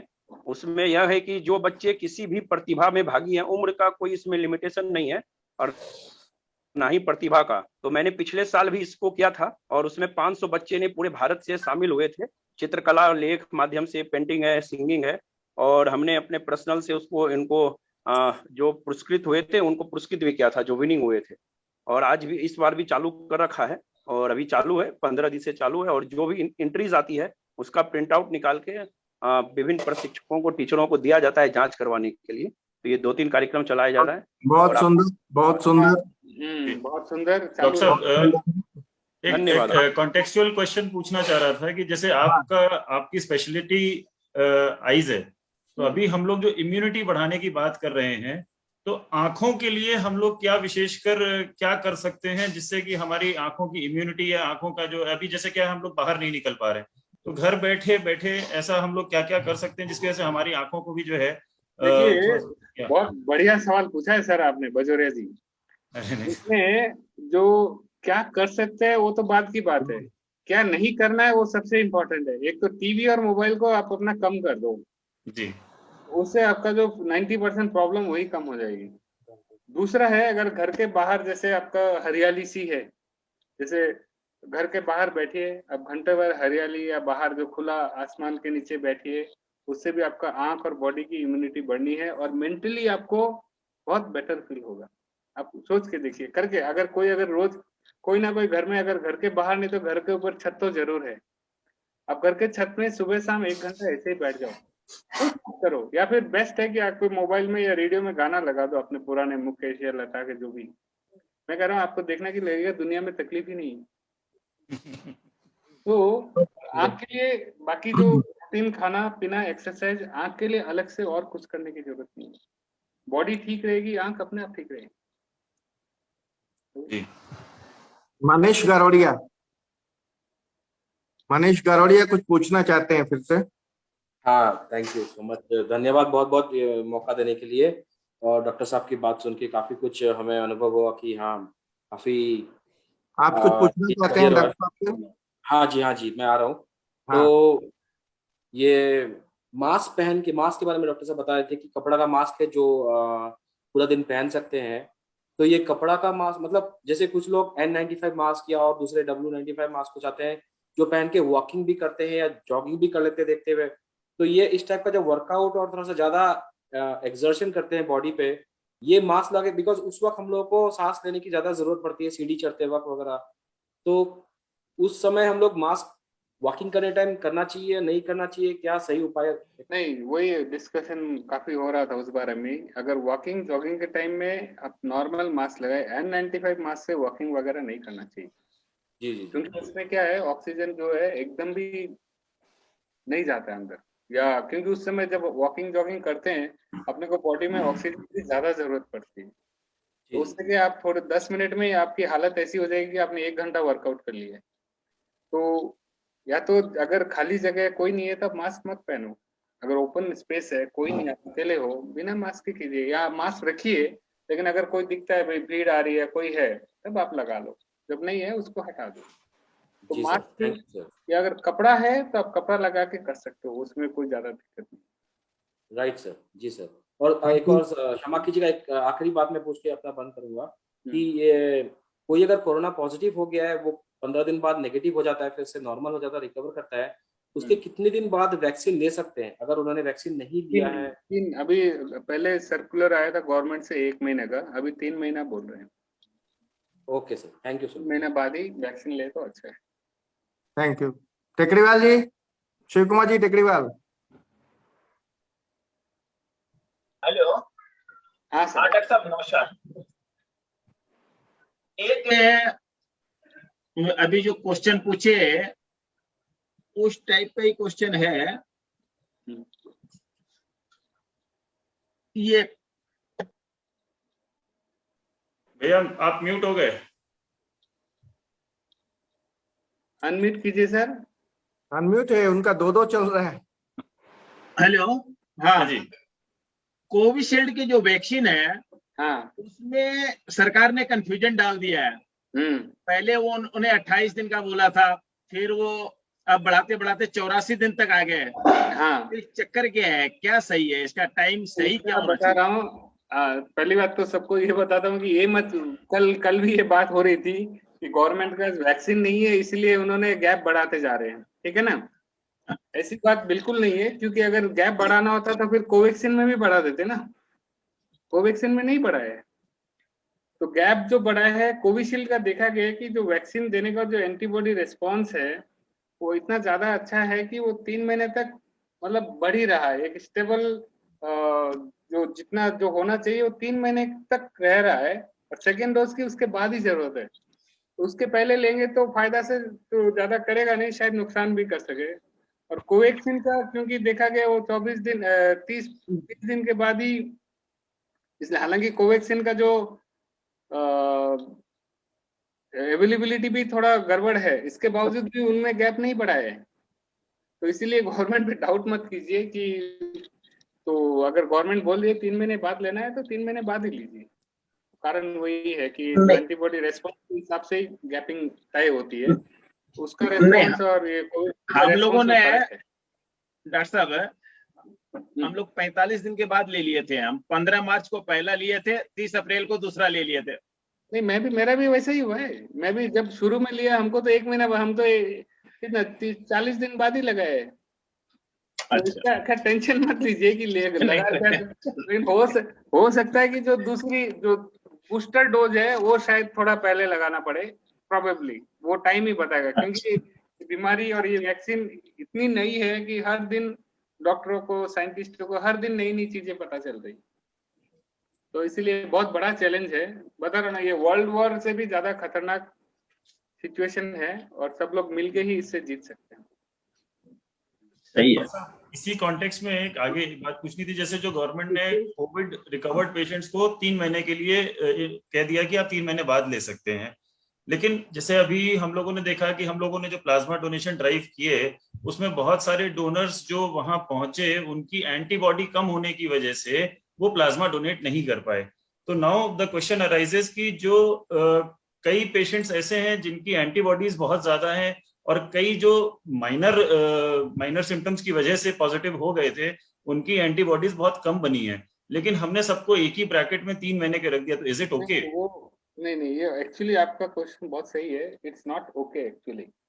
लेकिन क्या अपना देश इतना बड़ा है और अपना जैसे इटली या कोई फ्रांस जैसा देश हो जो बहुत पैसे वाला है और हर पेशेंट का चेक करके हम दे सकते हैं, तो पॉसिबल नहीं है। इंडिया में टेक्निकली, फाइनेंशियली वायबल नहीं है, पॉसिबल नहीं है। तो इसीलिए सबको भाई एक देखा जाता है कि 70% में हो रहा है, 30% के लिए शायद सही नहीं हो रहा है, लेकिन 70 के लिए सही है, तो भाई सबको यही करना है। ओके।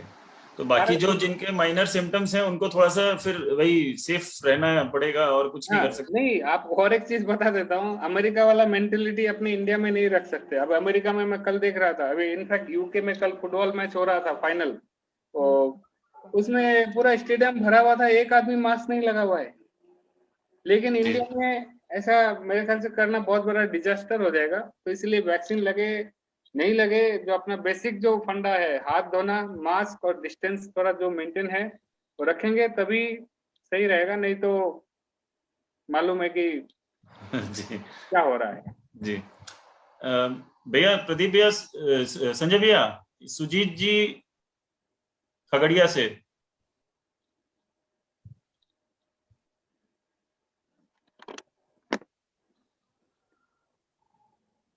सुजीत जी जयदादी की। हाँ, जरा अनम्यूट नहीं है आप, सुजीत जी अनम्यूट करिए। हाँ, अभी ठीक है। आप लोग का ये कार्यक्रम बहुत अच्छा लग रहा है मुझे।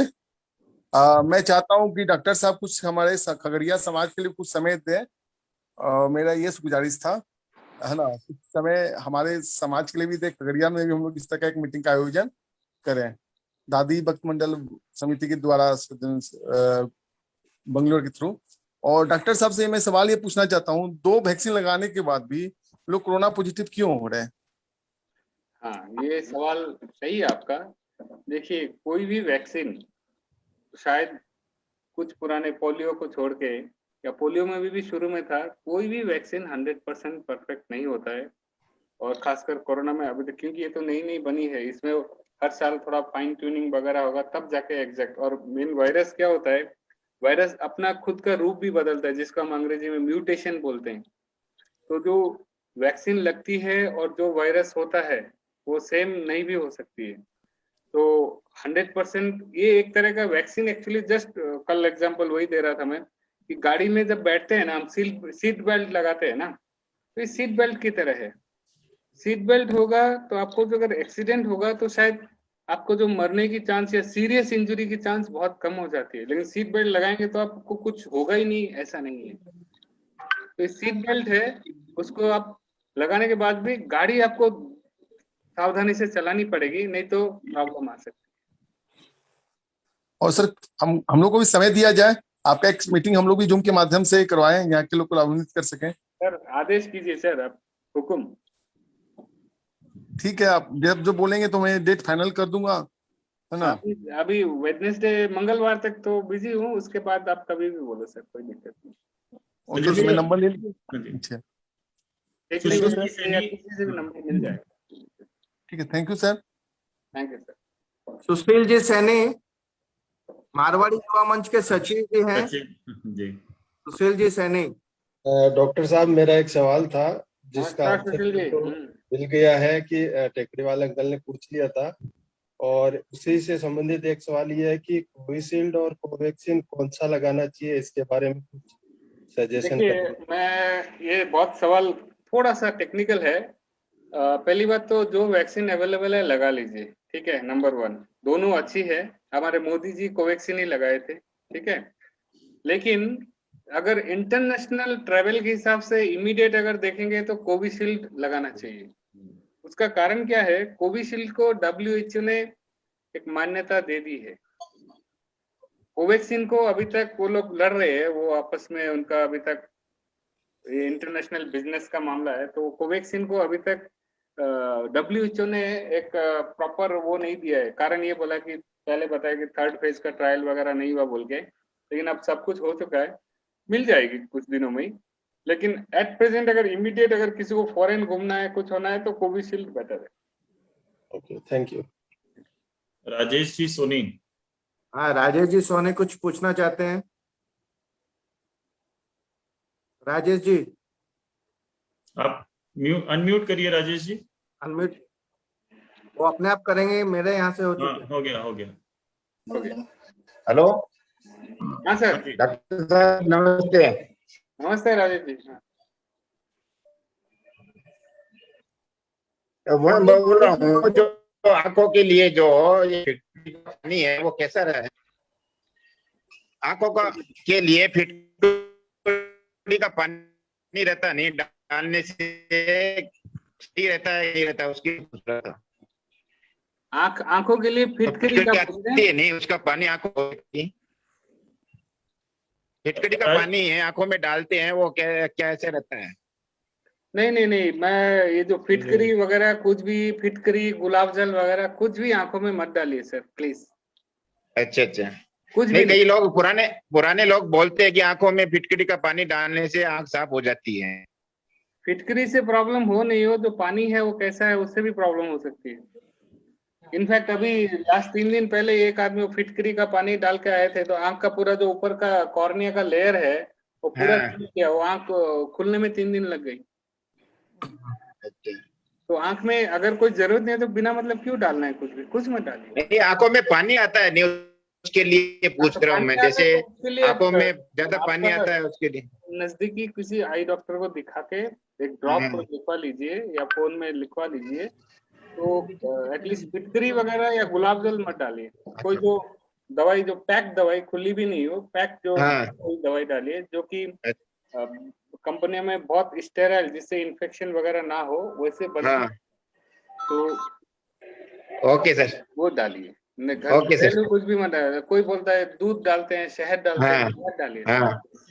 हमने देखा है बहुत सीरियस प्रॉब्लम दूध डालने नहीं, जैसे कोई पुराने लोग बोलते हैं कि आंखों में फिटकरी का पानी डालने से 2 बूंद से सही हो जाता है, उसमें डालिए। अगर फिटकरी से सही हो रहा है तो ऐसे ही सही हो जाएगा, कुछ मत डालिए। ओके।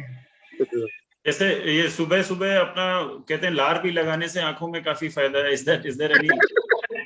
आपको बताता हूँ, लार है उसमें 1 करोड़ बैक्टीरिया, फंगस, उसमें म्यूकोरमाइकोसिस भी हो सकता है। 1 मिनट राजेश जी, थोड़ा सा म्यूट करिए ना, आपका डिस्टर्बेंस बहुत आ रहा है। बंद करिए। हाँ जी डॉक्टर साहब, सॉरी। जो आपका ये लार है मुंह में, आप कभी कभी शायद ध्यान दिया होगा, मुंह में इतनी जो सुबह सुबह बदबू आती है, क्यों आती है? हाँ, दैट्स ट्रू। करोड़ों कीटाणु रहते हैं, तो कीटाणु की वजह से बदबू आती है। अब वो लार अगर आंख में या कहीं भी डालेंगे तो क्या हो सकता है, भगवान ही मालिक है। मैं इसीलिए पूछा क्योंकि बहुत लोगों के दिमाग में ये चलता है, बहुत लोगों ने, पुराने लोगों ने, बहुत लोग नहीं, और बहुत लोग करते भी हैं। देखिए, नॉर्मल सिचुएशन में बॉडी में अपनी इम्यून सिस्टम इतना तगड़ा रहता है कि हर आप सोचो ना, लोग कहते हैं हम जहर भी खाते हैं तो अपना पेट पचा लेता है, लेकिन वही जहर अगर जो ऑलरेडी आदमी वीक है, कुछ है, वो तो 2 मिनट में मर जाएगा। ठीक बात है। तो इसलिए बॉडी अपने को भगवान ने बहुत पावर दिया है, लेकिन उसको ओवर यूज या मिस यूज करेंगे तो तकलीफ होनी है। अच्छा, अभी एक सुरेश जी झाझरिया का प्रश्न है कि कोवैक्सीन अगर टाइम से लेट हो जाए तो कोई प्रॉब्लम है क्या, या कोई भी वैक्सीन का जो स्टिपुलेटेड ड्यूरेशन है उसके बाद अगर लेते हैं तो? नॉर्मली कोई प्रॉब्लम नहीं होता है, लेकिन थोड़ा एंटीबॉडी रिस्पांस में थोड़ा 19-20 हो सकता है, बाकी प्रॉब्लम कुछ नहीं होता है। कोशिश करनी चाहिए कि उसी टाइम। इनफैक्ट अभी कुछ लोगों का गलती से एक कोविशील्ड लगाया तो उसके बाद कोवैक्सीन लग गया है। तो उससे अभी उसमें भी रिसर्च चल रहा है कि दोनों अलग अलग लगाने से फायदा भी हो सकता है क्या, वो भी देख रहे हैं। ओके, दोनों वैक्सीन का हो सकता है, अब लग रहा है कि शायद फायदा भी हो। सुमित जी भैया सर, और क्वेश्चन आपके या फिर नेक्स्ट कार्यवाही शुरू की जाए? हाँ, तो अभी बाकी जितने भी आए हुए उपस्थित अपने अतिथि हैं उनसे पूछ लेते हैं, अगर किसी का कोई और प्रश्न हो। मेरे ख्याल से अगर किसी को कोई और सवाल रहेगा ना, आप कोई मेरे को डायरेक्ट कभी भी परिषद में फोन करके पूछ लेंगे।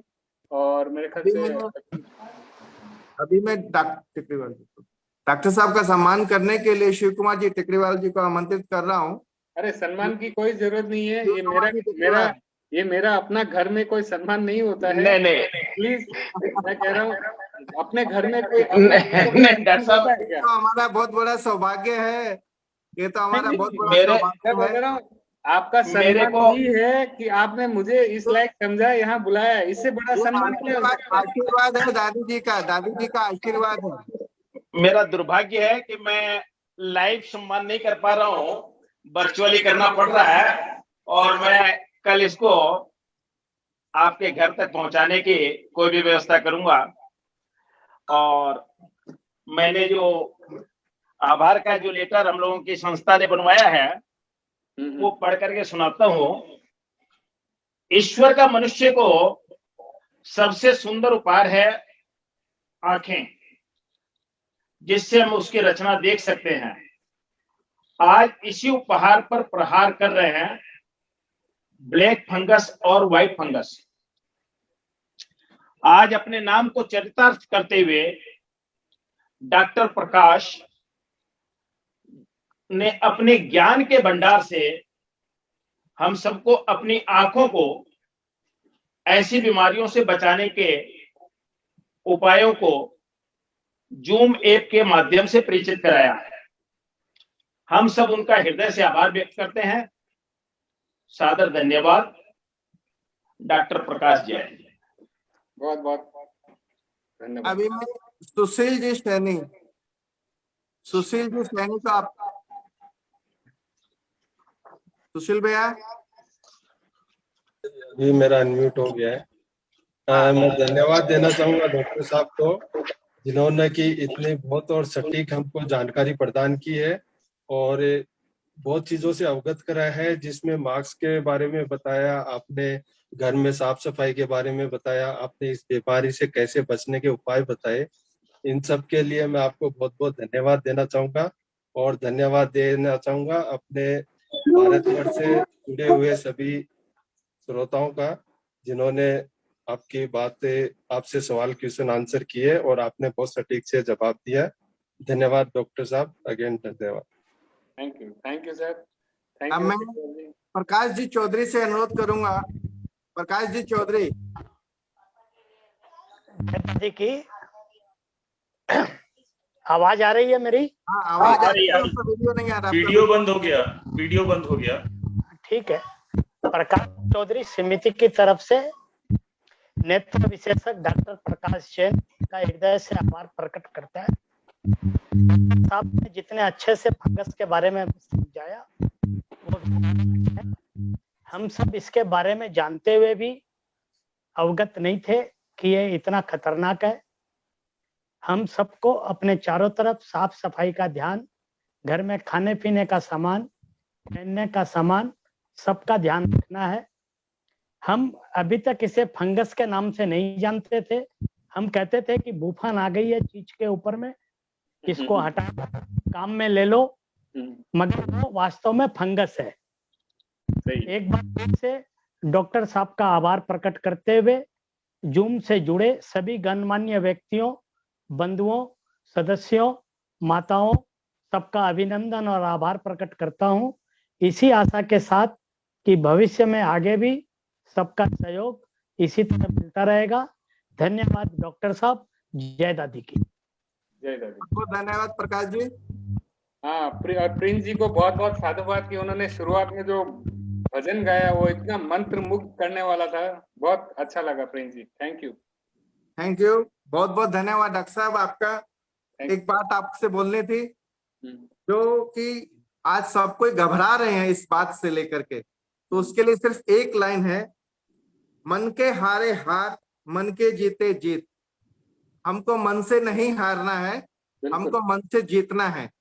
सबसे बड़ी जीत यही है। बिल्कुल। शिव भैया को अनम्यूट करिए, संजीव भैया। हाँ, एक मिनट। मैं विशेष रूप से आभार प्रकट करूंगा श्रीमान गाडोदिया जी का, जो कि शुरू से लेकर के आखिरी तक हम लोगों के साथ जुड़े हुए रहे। राष्ट्रीय अध्यक्ष मारवाड़ी सम्मेलन गाडोदिया जी। और मैं संजय चौधरी को भी बहुत बहुत धन्यवाद देता हूं कि उन्होंने बहुत ही अच्छा संचालन किया। जय दादा। सबसे विदा लेता हूँ। प्रणाम। धन्यवाद भाई साहब, बहुत बहुत धन्यवाद। सबसे एक डॉक्टर साहब नमस्कार। घूमते रहिए, सुरक्षित रहिए, घर से बाहर जाए तो मास्क जरूर लगाएं। बहुत बहुत धन्यवाद आप सबका। पुनः आग्रह है शास्त्रों का बहुत बहुत धन्यवाद। जय दादी की जय जय। थैंक यू डॉक्टर साहब। Thank you, thank you, thank you. Shiv भैया शायद कहना चाह रहे थे कि हमारा अगले संडे को जो हास्य कवि सम्मेलन जूम के द्वारा हो रहा है, तो सभी से निवेदन है कि उसकी सूचना समय पे प्रेषित की जाएगी, परंतु प्रयास करके जरूर उससे जुड़े और उसका आनंद लें। जरूर जरूर। शिव भैया यही बात थी और कोई बात है? सही है, सही है, ठीक है। ठीक है। जय दादी की। सभी को जय दादी की, जय श्री श्याम। सब अपना ध्यान रखें, स्वस्थ रहें, सुरक्षित रहें।